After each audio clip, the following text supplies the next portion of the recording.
Bea Alonzo nagsalita na at may inamin sa totoong nangyari sa relasyon nila ni Dominic Su Ramirez Damay.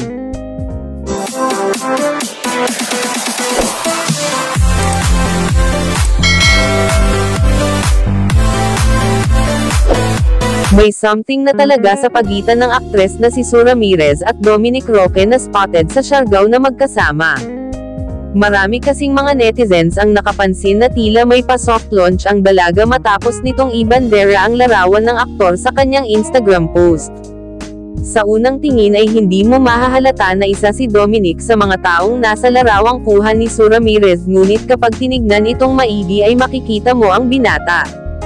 Marami tuloy ang naiintriga kung magjowa na ba ang dalawa dahil muli na naman silang naispatang magkasama at sa Siargao talaga ang kanilang favorite place.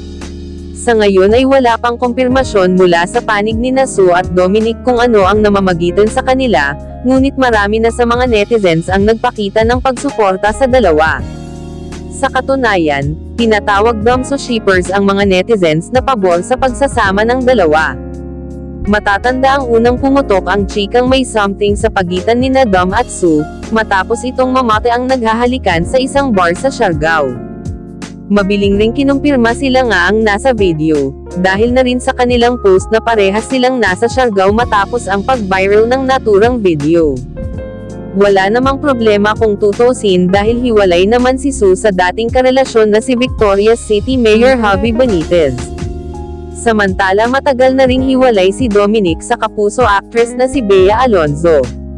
Subalit ano kaya ang magiging reaksyon ng aktres hinggil sa kumakalat na relasyon ngayon ng kanyang dating ex na si Dominic at Su Ramirez na talaga namang sweet na sweet ang dalawa. Sa ngayon hinihintay ng mga netizens ang Domso sa kanilang official na pag-amin at sana ma-interview sila ni Tito Boy Abunda upang maging malinaw ang lahat.